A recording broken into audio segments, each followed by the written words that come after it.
what's up, y'all? This is Claire Dunn, and you're listening to TNC Radio.live.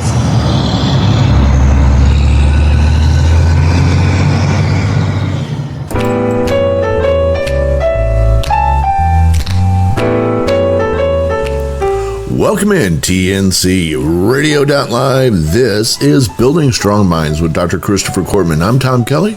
Be with you for the next hour talking about the social black belt, and it's been a very interesting discussion so far. But starting off here, Dr. Cortman, how are you doing this evening? Well, you know by now that I am still on cloud nine because I've been married now for 48 hours and we're still together. Still together. They said it wouldn't last. They said it didn't have a chance. Yeah, but here you are still together. We did this on our morning show this morning. Here's a few things you never say to newlyweds. Like, sorry I missed your wedding. I'll catch the next one. Another that thing could have been said to me already. Another thing that you should never say to newlyweds: wow, you two look so similar. Are you sure you're not related? Fortunately, we don't have that problem with yours, because I saw her and I saw you, and there's no chance that someone that pretty is related to you. So it's. Thank you. Yeah. That makes me feel so much better that she's not my family by blood. How about, I guarantee you that eventually just his breathing will send you over the edge. I would say that's someone who knows me well. Yeah. This would be a good one to ask her. I should have asked her that one just before she stepped out a moment ago. Did they ever solve your last wife's disappearance?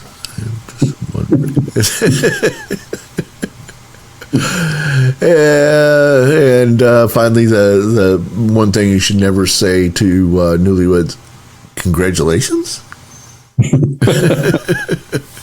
As a question. Yeah, so, a question. Yeah, right. Some things you should never say to newlyweds.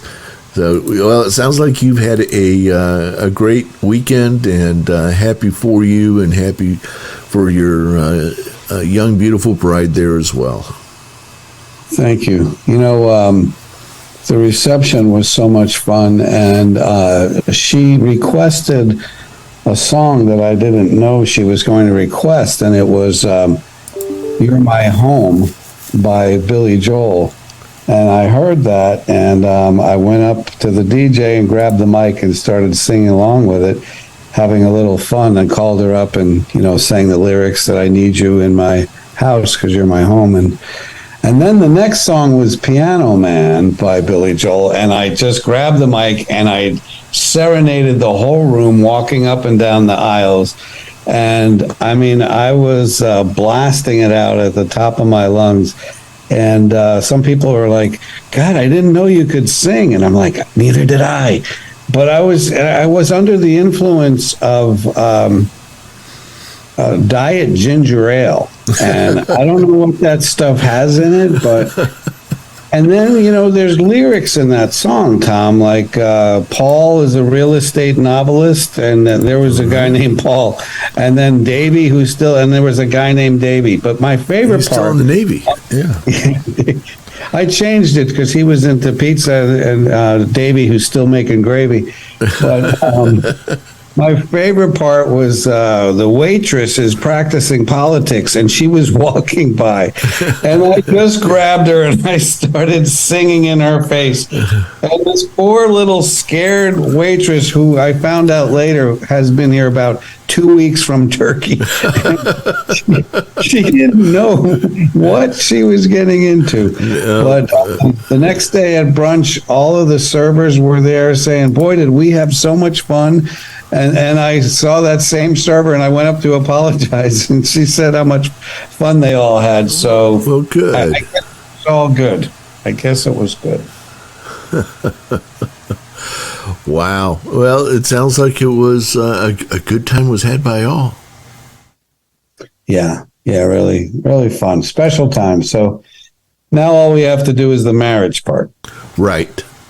And, well, as I said a few minutes ago to you, they say that first 48 hours is the toughest part. You get past that, you'll be in pretty good shape. Yeah. Yeah, hoping so. Sometimes when you marry up, you find a person that you just think is such a quality, a beautiful human being inside and out. And what is she doing with a schmuck like me kind of thing? So I have to be on my best behavior because she deserves good things. Well, you both do, and I'm very happy for the two of you. Thank you. So I suppose you want to talk about social black belt. Yeah, let's keep going here on the social black belt stuff because it's been really good stuff. I forgot where we left off now. I don't have my notes here in front of me. It's okay. I'm there. All right. What you got? We were ready to transition to the truth number 6. And the truth number 6, the sixth truth, is all about how we spend and sometimes waste our emotional energy. Our emotional energy is finite, and so we need to invest it appropriately. And I guess I want to begin tonight talking about what is emotional energy. And what I would say to that, it's just how much we have in the way of strength, how much we have in the way of feeling, what I have to give in a day. And that is concentration, and that is investment, that is love, that is time, all that I could put forth. And we are finite people. And one of the things that the wealthy and powerful people of the world have figured out is that the greatest commodity of all is not money. It's actually time. Because the wealthiest and most powerful people can't buy more time. They only get to have 24 hours in a day, and they only get to have 7 days in the week. And honestly, they don't get any more time on earth than the rest of us. They're still going to get the, 75 to 90 years or whatever. Some people a little bit more, some people less. But that's it.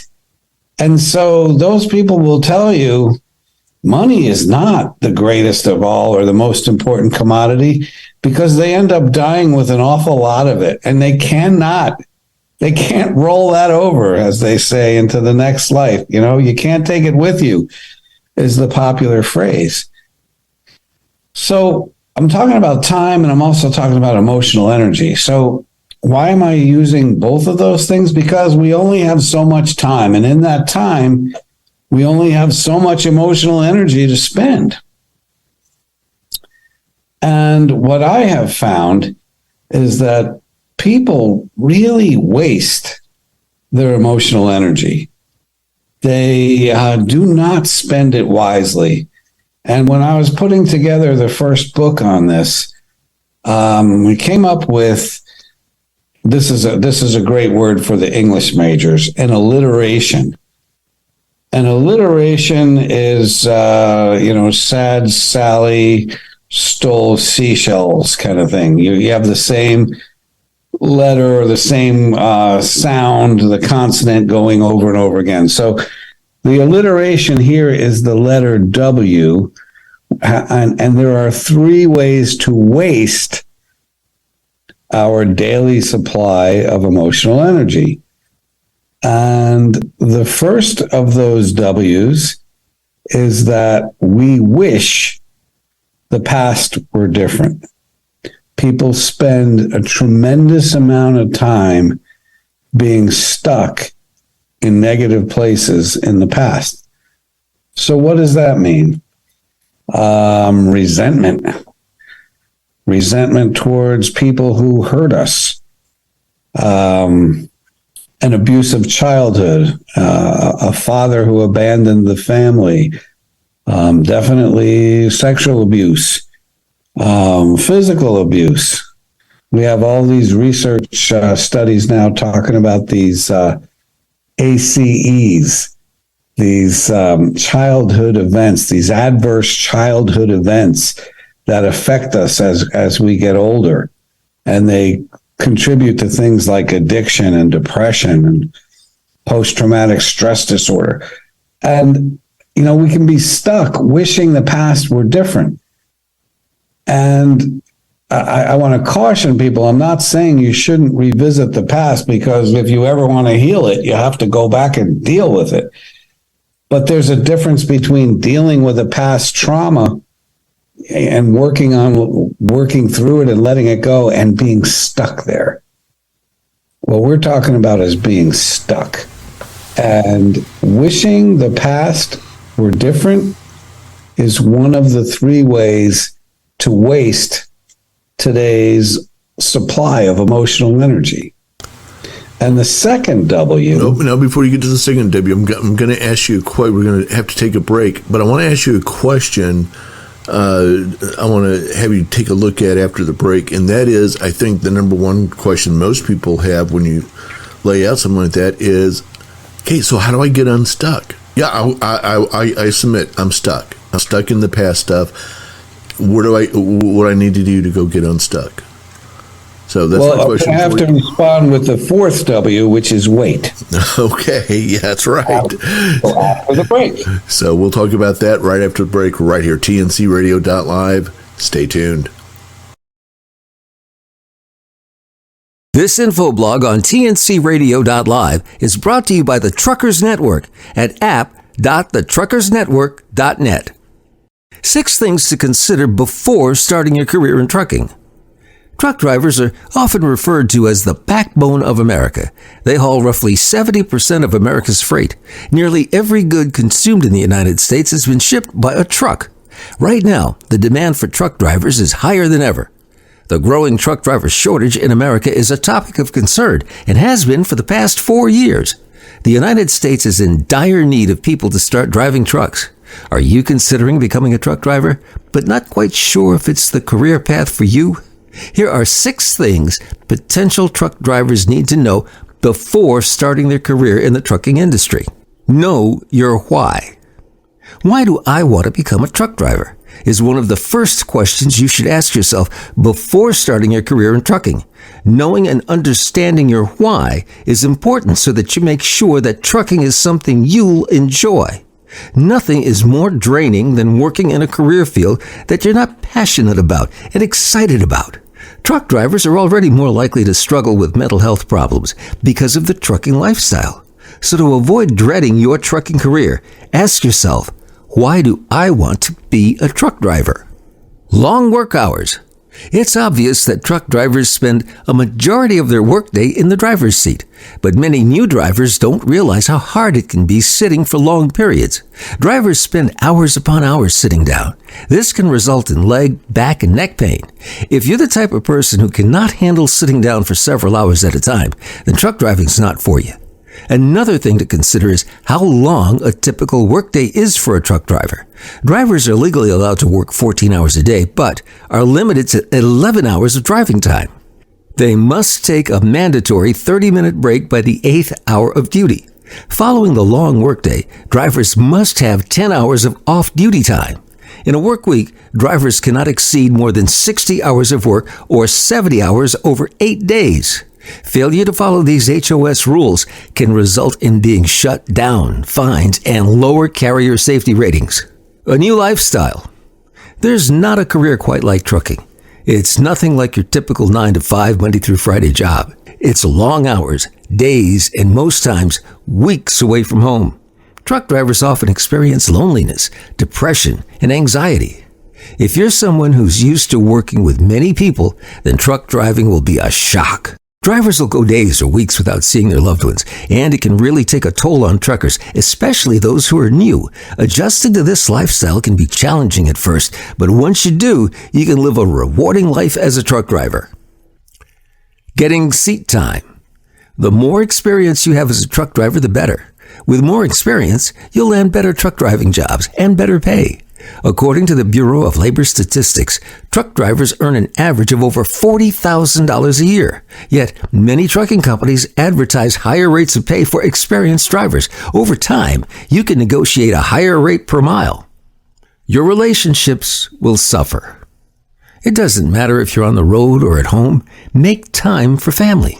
Make it a priority to talk to someone in your family once a day. It can be tough for truckers, especially long-haul truck drivers, to maintain relationships with their families due to the trucking lifestyle. Keeping in contact with your loved ones will help life on the road be less lonely. Lack of sleep. Getting the recommended amount of sleep each night is a rare thing for truckers. Although sleep may be difficult for truckers because of the uncomfortable way of living, it's essential to their well-being and safety. Make it a priority to get good sleep and make a sleep schedule. Set an alarm for a certain time and turn off all electronics and get your much-needed sleep. Not getting enough sleep makes life on the road miserable. Although there may seem like many downsides, truck driving can be a very rewarding and exciting career. As a truck driver, you have freedom on the open road and the chance to see America's most beautiful places. For information on trucking, be sure to check out the Truckers Network at app.thetruckersnetwork.net. I'm Hope Savara, your host of the Driver Life Podcast, every Monday at 8 p.m. Eastern on TNCRadio.live. Welcome back in, TNCRadio.live.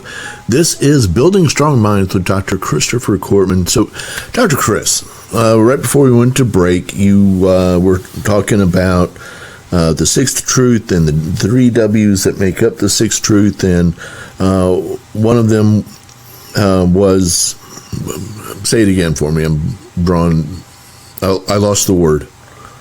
Okay, I was talking about three W's, and the first one was wishing that the past would. Yeah, so, and look, as drivers out there, every man and woman who's listening hates being stuck, and the truth is, as a driver, you spend a good portion of your day being stuck. You're stuck at the receiver, you're stuck at the drop-off, you're stuck in the snow, you're stuck in the waiting to get checked out of the hotel. You're stuck. You get stuck all the time, and it's easy to be stuck in the past. What's not so clear, because if it was easy to get unstuck, we would all just press that button, right? And now I'm unstuck. Remember that easy button that they used to have from Staples? I want to press the unstuck button there. I'm done. How do you get unstuck from the past? Well, it's a terrific question, and I want to tell you that that's what the 10th truth is all about. But I don't want to be that kind of a guy to just say, tune in X number of weeks from now. We'll get to it. So don't worry about it. But what I want to say is getting unstuck is, I'll do an analogy with you. Let's say that you're walking into my office and I close the door and I turn around and notice that you didn't continue walking towards the couch because your shirt is stuck in the door. Well, we really need to go back to the door, and I need to open up the door and pull your shirt out of there so you can proceed.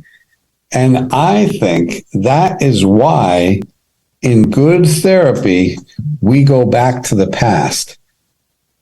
We go back to past things when we're not finished with them.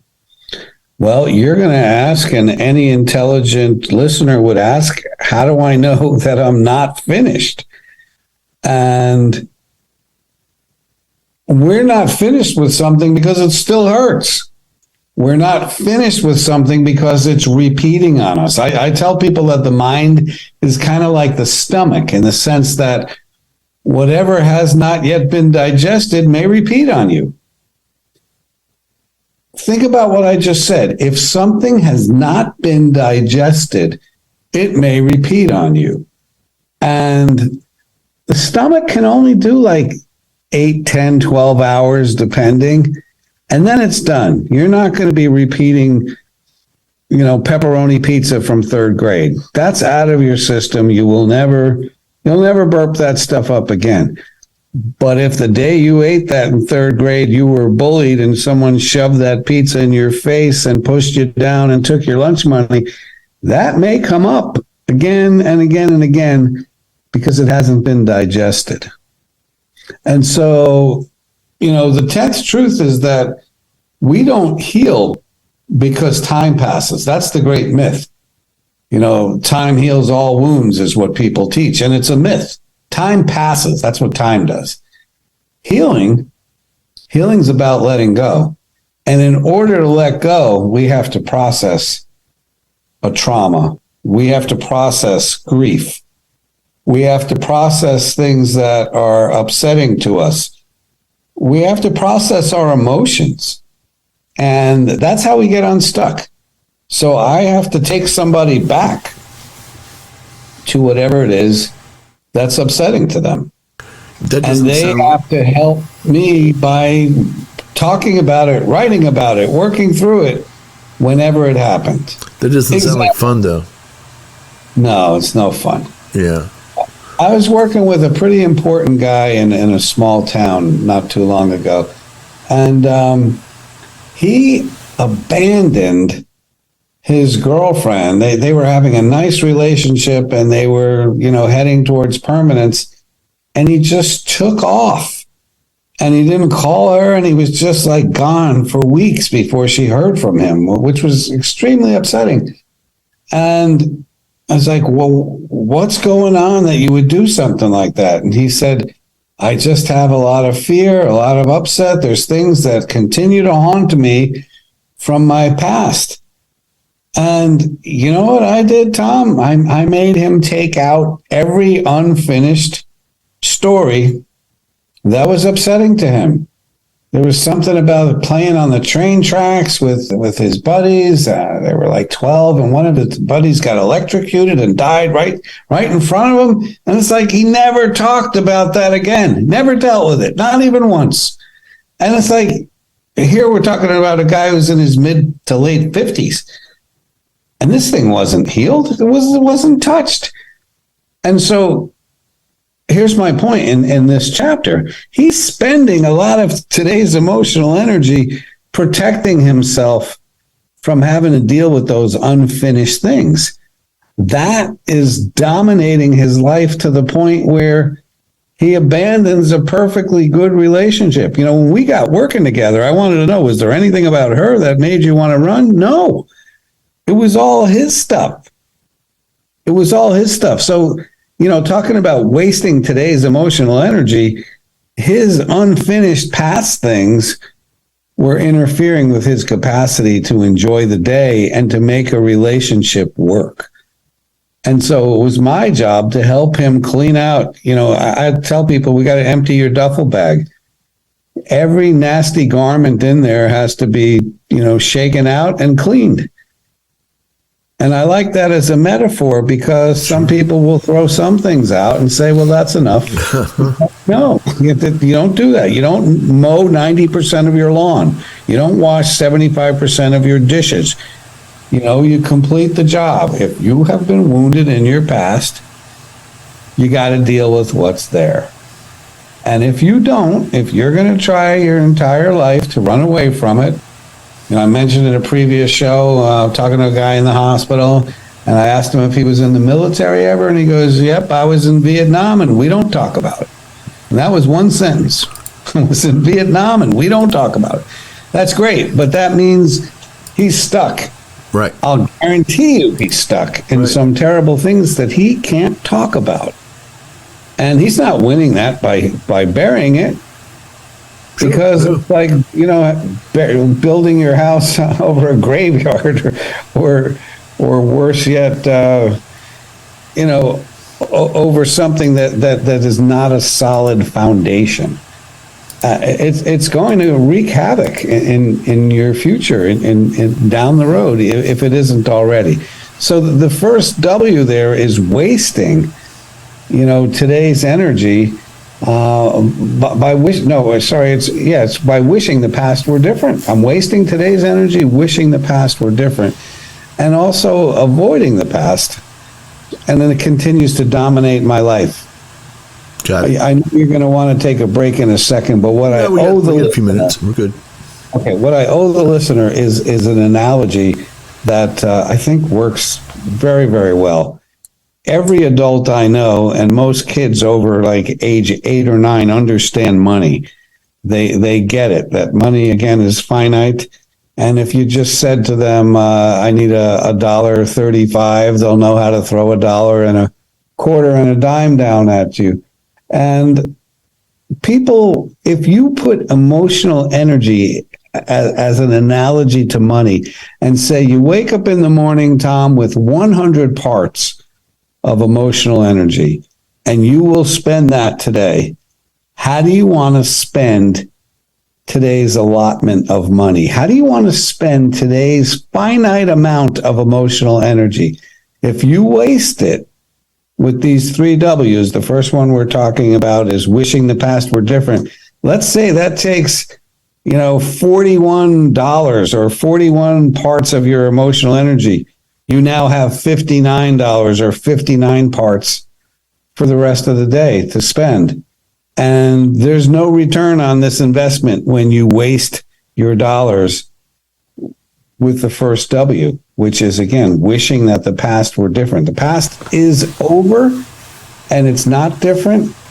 But what I want to tell everybody out there after my 80,000 hours of therapy is we can heal the past so it stops dominating today and tomorrow. And then maybe I can take as much of my 100 parts of emotional energy and invest it wisely where there's an ROI, a return on the investment. That something good came from today's emotional energy. Right, exactly.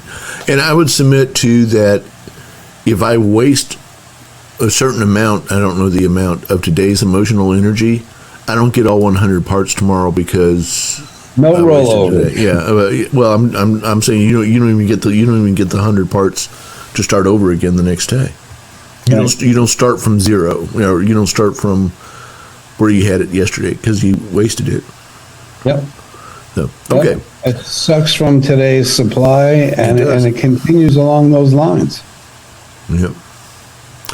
All right, we're going to take a break. We'll be back in just a couple of minutes. You're listening to TNCRadio.live. This is Building Strong Minds with Dr. Christopher Cortman. We'll be right back. Stay right there. Story of the splinter in the middle toe of my right foot and how it was successfully removed.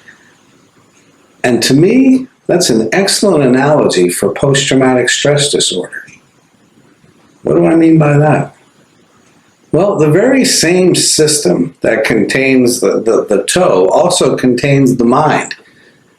And our system doesn't like intruders like a splinter or like a trauma. Those things need to be removed. But very often we don't remove them right away. After a trauma, instead of talking about it and dealing with it, we do our very best to bury it. In fact, one of the major symptoms of post-traumatic stress disorder is avoidance. We do our best to not talk about it, not think about it, and do whatever we can to suppress the trauma. So what happens? With the toe, there was all this protective skin.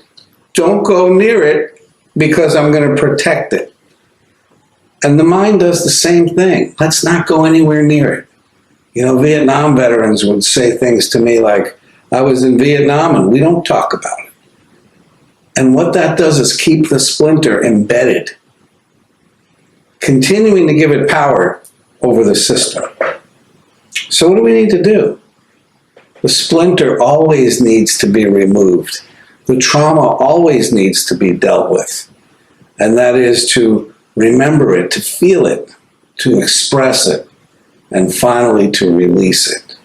In my book, Keep Pain in the Past, I explain how we can deal with old, painful traumas and finally put them away for the first time and get on with our lives.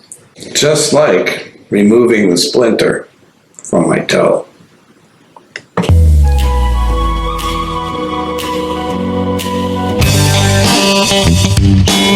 Be sure to catch the Truckers Network radio show with your host, Shelley Johnson, weekdays at 3 p.m. Central, 4 p.m. Eastern, right here on TNCRadio.live.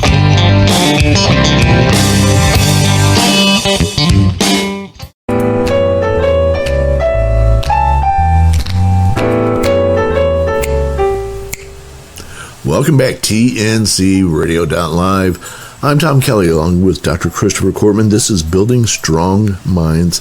Great. I think that was very helpful for the first W.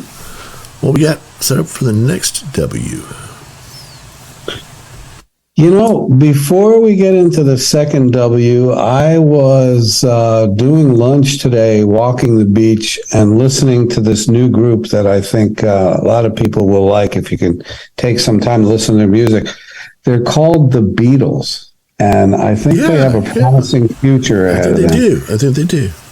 Yeah, you've heard of them? I've heard of them, yeah. I mean, they bug some people.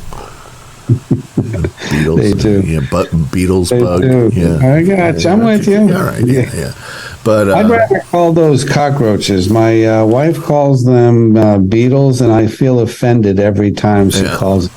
Absolutely. Yeah. Anyway, there's a song called "We Can Work It Out" that Paul McCartney wrote the original lyrics, but John Lennon wrote the bridge to the song. And I heard that song today, and the lyrics are, "Life is very short, and there's no time for fussing and fighting, my friends." And I thought, how ironic that that guy died at age 40, and he was singing that little bridge in the song. You know, the song is about we're having these problems, and, you know, we can work it out, or we have to say goodnight. And he's like, life is very short, and there's no time for fussing and fighting. And I want to say that life is short, and we don't have a lot of emotional energy to spend. And so, we waste our emotional energy. The first way I mentioned was wishing the past were different. And the second way is worrying about the future. And, you know, worrying is a future, it's a future-based mindset. Nobody worries about the past. The past is over. All anxiety is about the future. And all anxiety, as we've talked about right from the very first truth, is predicated upon a perception of threat to an investment of mine. And what I really want people to get is just what a destructive force worry is. It's a waste of today's energy, but the research says that it's unhealthy for our nervous systems to be in a chronic state of anxiety. It's bad for all of our organs, and it contributes to clinical anxiety. And something like 18.1% of our population has an anxiety condition that's strong enough to be considered clinical, meaning it interferes with their functioning.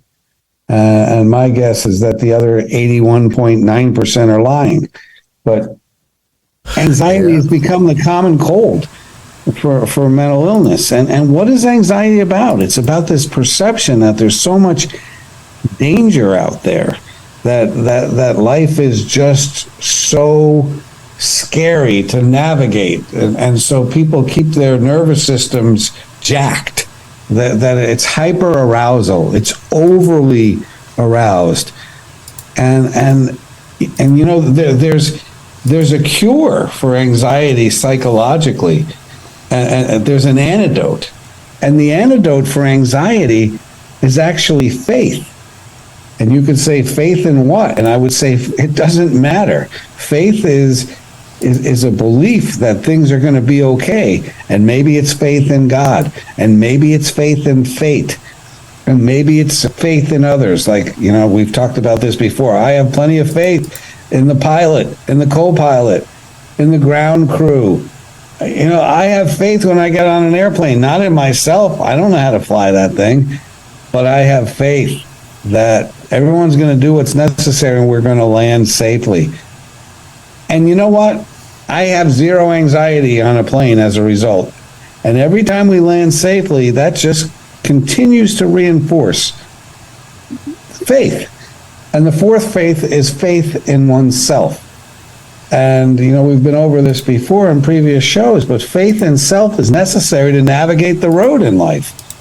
You know, if you're a trucker, you have faith, hopefully, in your in your vehicle, but you have faith in your own driving skills. If it's raining, if it's snowing, if there's sleet, if there's adverse conditions on the road, you got to have faith in your own skills to navigate that, to drive that big beast and keep it in your lane. And without faith in that, what do you have? You have worry. Yep. You have anxiety. So there's such a tremendous amount of anxiety in this world, and it's all predicated upon that perception that there's threat around every corner, literally and figuratively. There's a monster out there that's looking to destroy me, whether it's my relationship or whether it's to destroy my job or my finances. It's a waste of today's emotional energy to spend so much of it being worried. And you would think that people would learn from the fact that the vast majority of things we worry about never happen. Mark Twain has a great quote on that says most of the terrible things in my life never happened. That's a brilliant quote, but what he's also admitting to is I wasted a lot of my emotional energy worrying about things, and those things never happened. You know, those things did not turn out as bad as I thought, and I wish I could live my life over again so I wouldn't spend so much of my time and energy worrying. Right. And that would be one of the first things I would do if I could go back in time and talk to a younger version of self. If I could talk to 10-year-old me, if I could talk to 17-year-old me, you know, I would talk to that younger version and say, what are you worried about today? And then he would say, and I'd go, that's a bunch of crap. Don't worry about it. I don't even remember that. I don't even remember what you're worried about. Nothing happened. You know, I would be shaking the younger version of me. What? You're worried about that? That's nothing. That means nothing in your life. How do I know? I'm you. I see the future. That never happened. Relax. I would do that so many times to a younger version of me. And wouldn't we all? Of course. But since we can't do that, we want to grab the future version of me and come back and say, hey, dude, this thing you're worried about, let it go. There's nothing you could do. It's not in your hands. Give it up. Give it up to God. Give it up to fate. Give it up to the pilot. Give it up to whoever has control. Let it go. All you're doing is making yourself crazy over it. You're not solving anything. But it feels like you are. It absolutely feels that. That's why people become professional worriers. Right. Because whatever is reinforced, whatever feels like there's a good outcome, we associate what we were doing at that time. So if I worried my whole flight and then we had a beautiful ending, I'm going to associate my worry with the beautiful landing. And what am I going to do next time we fly? I'm going to worry all over again. All of us who just made it through another hurricane this past week, if your pattern is to worry, worry, worry, and then the hurricane doesn't destroy you, you reinforce your worry, and you're very likely to worry the next hurricane instead of going, why am I worried? Somehow we relate those two things. It's the law of association. Two things that occur together are associated even if there's no relationship between them. And that leads to the superstitious behavior. You know, I held that coin in my hand the entire flight. So from now on, whenever I'm worried about flying, all I have to do is hold that coin in my hand and I'll make it through.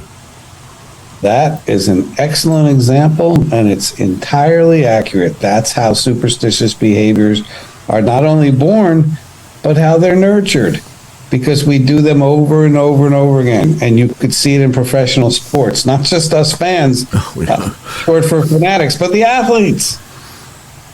Yeah. You know, you think of the guys who have their little rituals before they shoot a free throw, or the guys who have to play with their batting glove before every pitch. You know, whatever everybody's thing is, they have rituals, and the rituals are a form of trying to control things that aren't theirs to control. It's a worry type thing. Right. All right, well, I tell you what, let's take a break, come back and wrap up the show. We've got time for one more segment, so we'll do that, and we'll be right back here listening to TNCRadio.live, Building Strong Minds with Dr. Christopher Cortman. Stay right there. Little sleep, heavy loads, big rigs, lots of waiting, gas stops and rest stops. But there is so much more to the freight industry that you should appreciate yourself for. Number one, and so it began. A German-American blacksmith named Charles Fruoff invented the first tractor-trailer back in 1914. He needed a way to transport his boat. Number two, now hiring. In the United States alone, 8.9 million people have a job in the trucking industry. 3.5 million of these are truck drivers. Number three, the roots with a growing job. The trucking industry is soaring. Since this is a multi-billion-dollar industry, it's worth serious consideration as a stable career for anyone looking for an exciting change in job security. You go, girl. Only 6%, or a total of 234,000, truck drivers are women. Women are rarely the first to come to mind when we think about truck drivers, but these tough women are embracing the new family dynamics the pandemic has presented to all of us and taking on careers to keep their families and America rolling. Number five, time to fuel up. There are about 15.5 million active trucks in the United States trucking industry, and the average commercial truck consumes over 20,000 gallons of fuel each year. Number six, less pollution is the solution. Because of clean diesel technology, 60 modern-day trucks put out the equivalent emission of a single truck from 1988, and emissions from heavy trucks have been cut over 95% in the past 2 decades due to EPA regulations. Thank you, science. We can all breathe easier. Number seven, shoot for the stars. You'll land on the moon. There are close to 16 million active trucks in the United States, with over 3.5 million truckers behind the wheels. This means that if you could pile up the vehicles, they'd reach the moon. Number eight, home away from home. Truck drivers spend more than 240 nights away from home each year. Small business truckers drive more than 3 million miles in their lifetime, which breaks down to a yearly average of more than 115,000.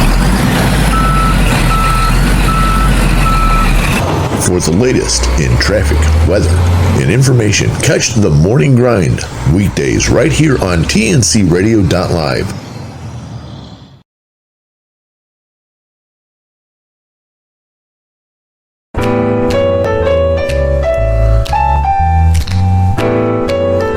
Welcome back in TNCRadio.live. This is Building Strong Minds with Dr. Christopher Cortman, and we were talking about all sorts of different things last time. I was trying to come up with the name Turk Wendell as the most superstitious pitcher, played for the Philadelphia Phillies. I gave you a couple of them off the air about him having the big pack of licorice, black licorice, that he would have in his mouth whenever he pitched, and then he'd spit it out and brush his teeth between innings. He'd jump over the foul line. But here's the one that I thought, he did a lot of weird things, but here's the one that just makes me laugh.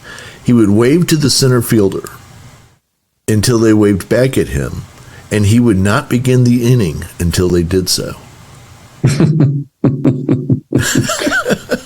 I'm thinking about the center fielder being passive aggressive one day and saying, all right, I'm not waving back. Let's see how long you can hold out. Yeah. How long before the yumps get upset? And not that there's any passive aggressive people in baseball, but yeah, that would be where I would come down on it for sure. So I forgot to mention the all-time greatest skit that demonstrates the effectiveness of worry. And it features two guys that we all know and love, Bert and Ernie. And Bert says to Ernie, what are you doing with a banana in your ear? And Ernie says, well, that's to keep the alligators away from Sesame Street. And Bert looks around and says, there are no alligators on Sesame Street. And Ernie says, see, it works. I love it. Yeah. That is how worry works. As long as I keep the banana in my ear, I'm warding off all the alligators that are never going to come. And I'm telling myself, and here's the beauty of it, I'm controlling this. All the research says we like to be in control. We like to have some semblance of control. And that's what worry is. It's pseudo control. So again, we waste today's energy worrying. That's the second W, about things that may never happen. Most of them will probably not happen. Some people have guesstimated that over 90% of what we worry about never happen. And so that's the second W. Should we roll on to the third W? The third way. Absolutely. Okay.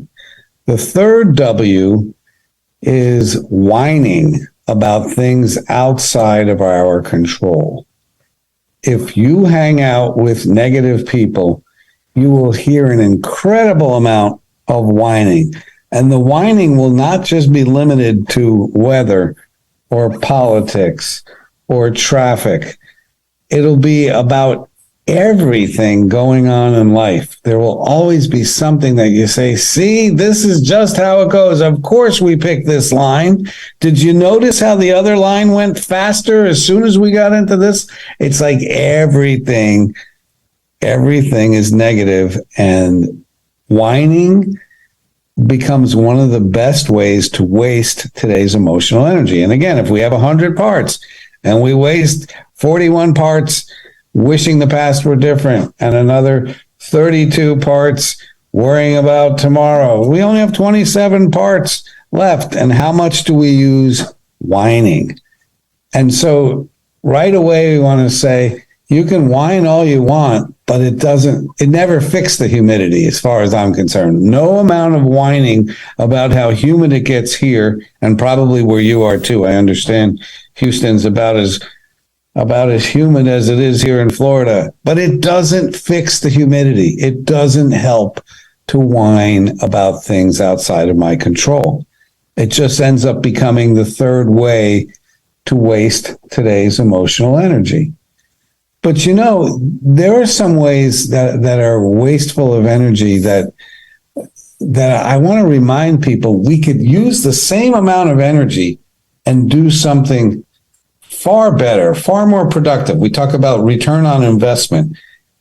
For instance, I was working with a guy recently who, whenever he thought about his mother's death, he would get very guilty, because he promised his mother, this is a Vietnam soldier, and he promised his mother he would be there for her right to the end when she died. And sure enough, he was with her round the clock. And I don't know what, he went to the bathroom or he happened to fall asleep, or she died at one moment when he wasn't exactly there. So for him, lots of wasted energy on, I'm guilty, I'm bad, I didn't fulfill my role, my duty, right? He's a soldier. He had a duty. In his mind, he dropped the ball. He was inadequate. He failed in his mission. It's like nonsense. Stop that stuff. And I wanted him to take the same energy, Tom, the same energy that he was using to make himself crazy guilty. And instead, why don't we try something else? Why don't we use that energy to celebrate your mother? You obviously love the woman to pieces. Why don't we use another G word that's, I think, is far superior to guilt? How about gratitude? Mm-hmm. How about we're thankful for having the mother? And instead of beating self up, why don't you write her a nice poem? Write her a love letter. Draw something if you're talented that way. Start a foundation that gives scholarship money in your mother's name. Do something with your emotional energy that's positive. Do something that there's a return on the investment. You're not making your mother happy. She's in the beyond. If there's a God, she's doing really well and she's happy. If there's not a God, then she's sleeping. Either way, you're not helping her by beating yourself up. If she could see you, she'd say, my son, I love you. Don't beat yourself up. She would say something like that. She would say, celebrate your life. Life is short. Do great things. Thank you for caring about me. She'd say stuff like that. Right. Why don't we reinvest? We're talking about investment of emotional energy. Why don't we reinvest that energy into doing something where there's a return on the investment? You feel bad about something you did. Why not call that person and tell them how much you love them? We have so much research that says people are inclined to forgive if you can only apologize. We have research that says even when the apology is insincere, people still forgive. You know, what if I were to use my energy instead of complaining about something to do something today? This takes like 30 seconds to say, you know what? Ever since I met you, my life has been upgraded. I did that today. I was sending out text messages to people that came to my wedding reception and just telling them that it was a better day because they were there. And in my mind, when you do an act of kindness like that, there's good return on the investment. Because, you know, I don't know about you, Tom, but I have never been punched in the face for holding a door open for someone. Right. It begets more kindness. Everybody I sent a kind message to responded in kind.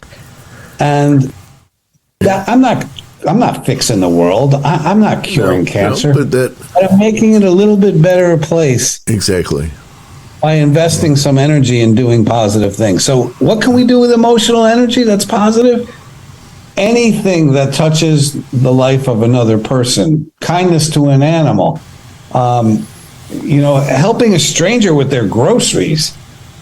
Sure. One morning, I helped two little old ladies get out of their car to go to breakfast, and you would think that I paid off their mortgage or something. They were just so enamored with look at this strange man, and probably they really meant strange, right. But a strange man holding the door open and reaching a hand in the car to help them get out. Yep. Not a big deal for me to do, but I think there was a really good return on that investment. I hate to do this, but I got to cut you off. We've got just about a minute left. I got a quick present here for you. Ernie. Hi, Bert. You still have that banana in your ear. What? I said you still have that banana in your ear. Yeah, Bert, I know. You know, Ernie, why is that banana still in your ear? Listen, Bert. I use this banana to keep the alligators away. Alligators? Ernie, there are no alligators on Sesame Street. Right. It's doing a good job, isn't it, Bert? We got to wrap it up from there. You're listening to TNCRadio.live. This is Building Strong Minds with Dr. Christopher Cortman. Dr. Cortman, how can people find you? Well, they can always find me by going on srqshrink.com. They can also tune into TikTok, and I have well over 100 little mental health minutes. They're always welcome to call my office, order a book.